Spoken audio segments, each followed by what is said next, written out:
Greetings, members, wherever you are based. Thank you very much for sparing your time to always listen and to watch my videos in regard to these common subjects that we have always addressed ourselves to, that aspect of social and economic well-being of the working people in Uganda.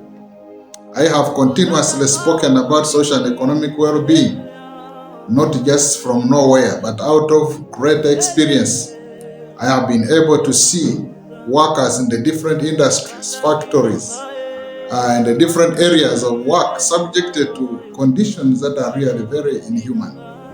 Some of them, as a result of these poor working conditions, they have suffered enormous injuries. Others have fallen sick because of the hazardous environment they are exposed to, and because of the lack of basic requirements such as water.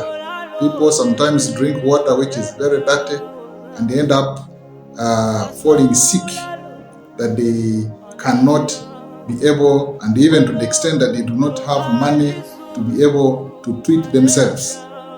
I'm talking about these basic requirements because employers, wherever they are driven largely with a motive of making profit. But we ourselves, as people who work for others, we also work because there is a reason. But we must always know very well that the reason why we work is for advancing our goals in life. We make a choice. But even when we say that the employers have not been able to respect our rights, that they have subjected us to conditions of work that are not favorable, we are not working there by force. We work there because we ourselves have chosen to go and work there. Sometimes you go and work there because you have no choice. The only thing that exists around is you have to do something. The job may not be very pleasant, but you feel that you must do something because a job provides something beyond money. Even the fact that you have done something in the workplace and your employer has appreciated you can be good enough. It can bring you a lot of satisfaction. You feel that you are equally important in society because you have made a contribution in one way or the other. There is no man or woman who will want to be useless, who will be regarded as useless.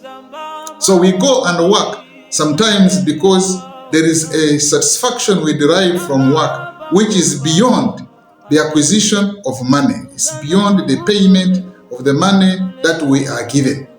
But at the end of it all, in all this, the responsibility for social and economic advancement is not the responsibility of the employer.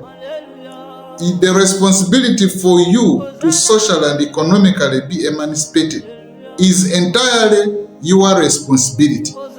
Even as we talk about abuse of rights in the workplace, even as we talk about all the violations that we see employers practice against the working people, at the end of it all, we will not blame the employer for your social and economic retardation.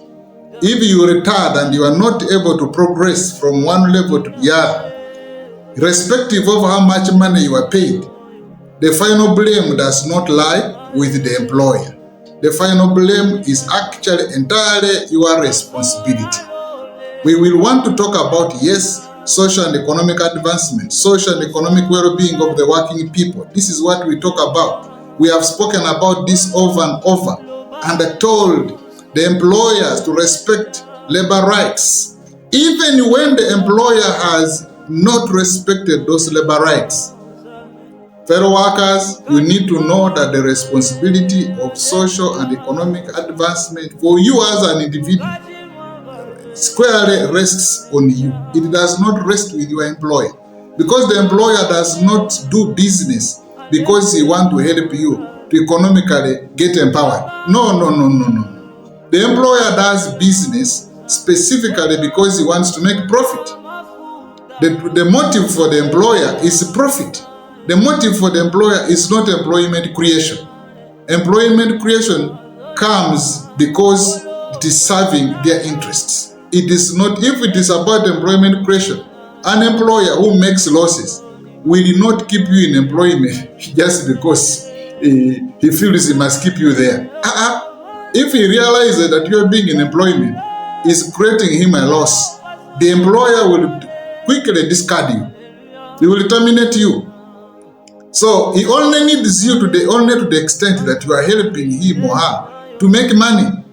The day you stop helping the employer to make money, that will be the end. That's why you must clearly understand very well that you are in employment not because the employer loves you. No, you are in employment because the employer is taking advantage of you, is utilizing your efforts to make profit for himself. And you must understand this. If you don't understand this, you are going to make a lot of mistakes in life. You will think that when you go to a workplace, you think that without you, the employer cannot function. My friend, without you, the employer will function, and he might even function much more better. So you must always know very well your limit. And because of that, you must plan your life in such a way that you are not entirely dependent on the employer for your social and economic advancement. The job that you have is only the means that will lead you towards your goals in terms of advancing yourself socially and economically. And I want you not to always think that when we are talking against the employer, telling the employer to respect your rights, talking against abuse of labor rights, don't make it to appear like as if we are saying the employer is entirely responsible for your social and economic advancement. Social and economic advancement is your responsibility, 100%. Because there are also circumstances where you'll find employers have provided these things, but people are not economically getting empowered. What is the problem? The problem now will also be with us ourselves. And this is one of the things I would want us to appreciate as workers in Uganda, to the extent that we must be able to work, but not to work in such a way that our life starts and ends with the workplace where we are. No, workplace where we are simply gives us an opportunity to work, and when we work, we can be able to utilize the resources we have acquired properly for our own individual development. And for this cause, we as representatives of the workers in Uganda, we have looked at the way we have been representing workers. And sometimes we've realized that yes, what we have done has been good, but it's not good enough to actually remove you from the social and economic disempowerment. And because of this, for us in this place, we have decided that now we need to do something much more better. We need to do something much more harder. And that is now